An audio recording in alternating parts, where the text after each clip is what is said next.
Hello friends, સ્વાગત છે તમારું પૂજા કિચનમાં। આજે હું તમારી સાથે શેર કરીશ કોકોનટ નાનખટાઈની રેસીપી। તે પણ આપણે ઓવન વગર તૈયાર કરશું। એકદમ બેકરીમાં મળે તેવી જ આ નાનખટાઈ બની અને તૈયાર થશે। કોઈ કહી પણ નહીં શકે કે આ નાનખટાઈ તમે ઘરે બનાવી છે। પરફેક્ટ માપ સાથે તમે બનાવશો તો તમારી નાનખટાઈ પણ એકદમ પરફેક્ટ બનશે। રેસીપી પસંદ આવે તો વિડીયોને લાઈક કરજો, વધારેમાં વધારે શેર કરજો। મારી ચેનલ ઉપર જો નવા હોય તો મારી ચેનલને પ્લીઝ સબસ્ક્રાઈબ કરજો। તો ચાલો આપણે નાનખટાઈની રેસીપી જોઈ લઈશું।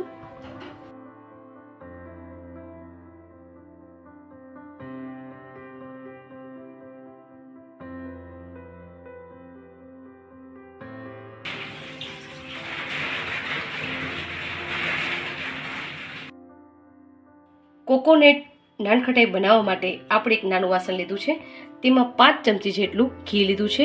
ઘીને તમારે મેલ્ટ નથી કરવાનું, આ રીતના જામેલું ઘી છે તે જ આમાં યુઝ કરવાનું છે। આ ચમચીનો મેં માપ રાખ્યો છે। 5 ચમચી આપણે ઘી લીધું છે તે આપણે એડ કરી દઈશું। આ રીતે આપણે ચમચીની મદદથી કાઢી લેશું બધું। 5 ચમચી આપણે ઘી એડ કરી દીધું છે। તો તેના જ માપમાં આપણે અડધી વાટકી જેટલું આપણે દરેલી ખાંડ લીધી છે। જોઈ શકો છો તમે કે 1 વાટકી આખી નથી, અડધી વાટકી આપણે માપ લીધું છે। તમારે નાનખટાઈ જેવી તમે મીઠી ખાતા હોય તે પ્રમાણે તમારે ખાંડ એડ કરવાની। જો દરેલી ખાંડ તમે એડ કરશો તો આસાનીથી તે મિક્સ થઈ જશે। આખી ખાંડ બને ત્યાં સુધી નહીં લેવાની।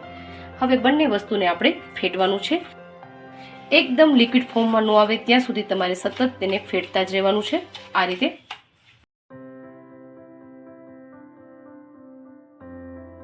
શકો છો કે 1 થી 2 મિનિટ સતત ફેટવાથી આ રીતના ક્રીમ થઈ ગયું છે। હજી આપણે આને ફેટવાનું છે અને એકદમ લિક્વિડ ફોર્મમાં કરવાનું છે। હજી આપણે 1 થી 2 મિનિટ સુધી સતત એક જ ડાયરેક્શનમાં હલાવતા ફેટશું એટલે એકદમ લિક્વિડ ફોર્મમાં થઈ જશે અને પહેલા કરતાં તેની માત્રા પણ વધી જશે। તમે જોઈ શકો છો કે સતત ફેટવાથી એકદમ લિક્વિડ ફોર્મમાં આવી ગયું છે અને નજીકથી તમે જુઓ તો એકદમ ક્રીમી થઈ ગયું છે। આ જ રીતના તમારે ફેટવાનું છે અને ટોટલ ફેટવામાં મારે 3 થી 4 મિનિટ જેવો સમય થઈ ગયો છે આમાં। હવે આપણે એક છાણી રાખશું અને તેની અંદર 1 કપ આપણે મેંદો લીધો છે। માપ તમારે બધું સરખું જ રાખવાનું છે। હવે મેંદાને આપણે ચારી લેશું। આ રીતના આપણે ચારીને જ યુઝ કરવાનું છે। 1 વાટકી આપણે ચારી અને મેંદો યુઝ કરી લીધો છે તેમાં। તો તેના જ માપમાં આપણે 1 કપ નારિયેળ છે સૂકું, તેનો ભૂકો આપણે લીધો છે તે આપણે એડ કરી દઈશું। નારિયેળની આપણે નાનખટાઈ બનાવીએ છીએ તો તેની માત્રા આપણે વધારે જ રાખવાની છે। હવે આપણે તેમાં અડધી ટીસ્પૂનથી પણ ઓછું બેકિંગ પાવડર આપણે લીધું છે। હાથની મદદથી તમે જોઈએ તો જો આ રીતના આપણો બેકિંગ પાવડર છે અડધી ચમચી જેટલો, તે આપણે એડ કરી દઈશું। ચપટી આપણે નિમક લીધું છે તે એડ કરી દઈશું। જો નાનખટાઈ તમે બનાવતા હોય તો ચપટી નિમક નાખવાથી બેલેન્સ એકદમ જળવાઈ રહે છે। અડધી ટીસ્પૂન આપણે એલચી પાવડર લીધું છે ફ્લેવર માટે, તે આપણે યુઝ કરીએ છીએ તેમાં, તે એડ કરી દીધું છે આપણે। અને 1 ચમચી જેટલું આપણે કસ્ટર્ડ પાવડર લીધું છે। આસાનીથી તમને કસ્ટર્ડ પાવડર માર્કેટમાં મળી રહે છે। વેનીલા ફ્લેવરનું કસ્ટર્ડ પાવડર હું યુઝ કરું છું। નાનખટાઈમાં એકદમ ફ્લેવર સરસ આવે। હવે હાથની મદદથી આપણે બધું સરસ રીતે આ રીતે મિક્સ કરી લેવાનું છે।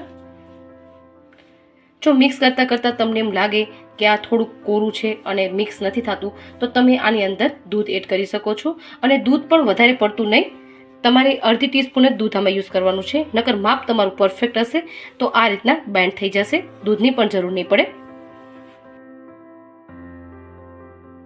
હળવે હાથેથી તમારે આ રીતના મિક્સ કરવાનું છે। જેમ આપણે રોટીનો લોટ બાંધીએ તેટલો વજન નથી દેવાનું, બસ તમારે ફોરા હાથેથી જ આ રીતના ભેગું કરતું જવાનું છે।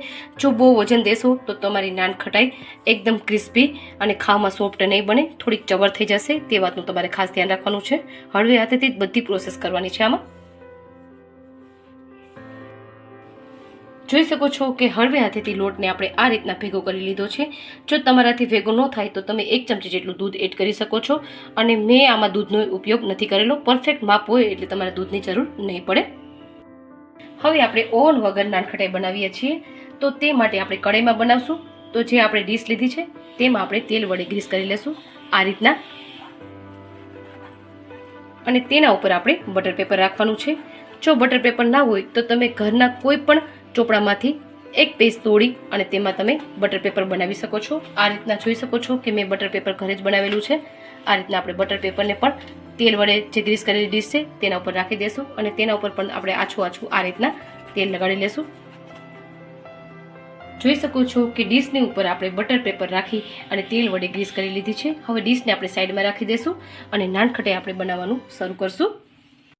આ રીતના કોઈ પણ ચમચીનો માપ તમે લઈ શકો છો અને એમને મેં તમે બનાવી શકો છો. ચમચી હોય તો એક સરખી જ તમારી નાનખટાઈ બનશે.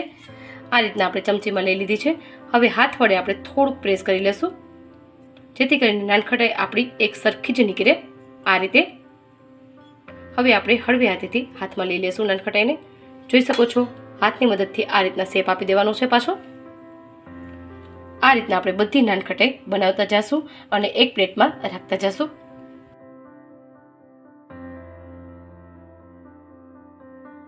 જોઈ શકો છો કે આ રીતના આપણે બધી નાનખટાઈ બનાવી અને તૈયાર કરી લીધી છે. હવે કોઈ પણ ચાકુની મદદથી આપણે નાનખટાઈમાં આ રીતના ક્રોસ કરી લેશું જેથી કરીને તે એકદમ શેકાઈ જાય.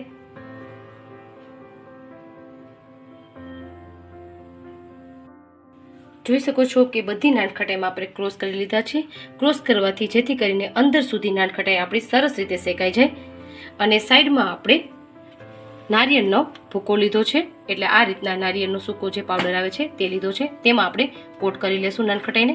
આ રીતે એક સાઈડ જ આપણે જે સાઈડ આપણે ક્રોસ કરેલા છે તે સાઈડ આપણે તેને ડીપ કરવાની છે અને હલકું હલકું પ્રેસ કરવાનું છે જેથી કરીને બહાર ન નીકળે. આ રીતના બધી નાનખટાઈમાં આપણે કરી લેશું એટલે એકદમ કોકોનટ નાનખટાઈ આપણી તૈયાર થાય અને સ્વાદમાં પણ.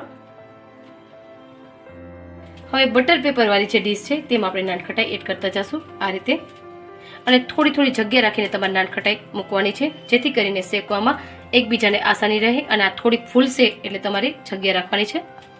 આ રીતના આપણે નાનખટાઈ એડ કરી દીધી છે અને સાઈડમાં આપણે થોડી થોડી જગ્યા રાખી છે એટલે શેકવા સમયે ફૂલશે તો એકબીજાથી ચોટે નહીં તે વાતનું ખાસ ધ્યાન રાખવાનું. હવે આપણે ઓવન વગર નાનખટાઈ બનાવીએ છીએ તો કડાઈમાં આપણે નિમક લીધું છે અને તેની ઉપર સ્ટેન્ડ રાખ્યું છે. હવે તેના ઉપર આપણે ડીશ રાખી અને નાનખટાઈ આપણે બેક કરવા રાખશું. ઓવન વગર પણ તમે નાનખટાઈ બનાવી શકો છો અને એટલી ટેસ્ટી બનશે અને શેકવામાં પણ કાંઈ ફેર જ નહીં પડે. ઓવનમાં થોડુંક વહેલી થશે અને આમાં તમારે થોડોક સમય લાગશે. આમાં તમારે 10 થી 15 મિનિટ જેવો સમય લાગશે. હવે ઢાંકી અને ગેસની ફ્લેમને મીડિયમ ઉપર આપણે તેને બેક થવા દેશું. 10 થી 15 મિનિટ જ રાખવાના હતા પણ આપણે 15 થી 20 મિનિટ જેવો ટાઈમ થઈ ગયો છે. હવે આપણે ચેક કરી લેશું.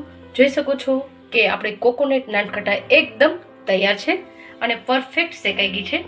એક પીસ હું તમને લઈને બતાવું તો તમે જોઈ શકો છો કે આપણી નાનખટાઈ એકદમ બંને બાજુએથી સરસ રીતે શેકાઈ ગઈ છે. હવે આપણે એક પ્લેટમાં કાઢી લેશું. જોઈ શકો છો કે ઓવન વગર પણ આપણી નાનખટાઈ એકદમ ઓવન જેવી જ બનીને તૈયાર થઈ છે અને 15 થી 20 મિનિટમાં જ તમારી નાનખટાઈ બની જશે. અને તમે જોઈ શકો છો કે કોઈ કહી નહીં પણ શકે કે આ કડાઈમાં બનાવી છે. ઓવન જેવો જ કલર આવ્યો છે અને બજારમાં મળે છે બેકરીમાં તેવી જ આપણી નાનખટાઈ બની છે અને સ્વાદમાં તો સુપર ટેસ્ટી લાગશે. આવી જ રીતના આપણે બધી નાનખટાઈને બેક કરી લેશું. બધી નાનખટાઈ બેક કરીને આપણી એકદમ તૈયાર છે અને જોઈ શકો છો કે ઓવન વગર પણ આપણી નાનખટાઈ પરફેક્ટ બની છે. ક્યાંય પણ કાચી નથી અને પરફેક્ટ રીતે શેકાઈ ગઈ છે. 15 થી 20 મિનિટમાં જ તમારી નાનખટાઈ બનીને તૈયાર થઈ જશે.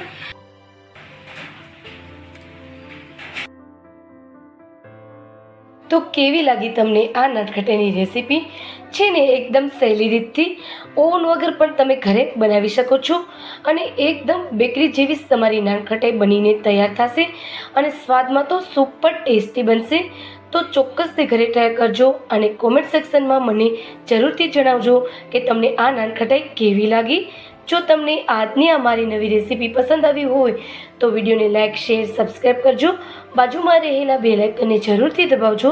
મારા નવા વિડીયોની અપડેટ તમને સૌથી પહેલાં જોવા મળે. તો ફરી જ મળીશું એક નવી રેસીપી સાથે. Thank you.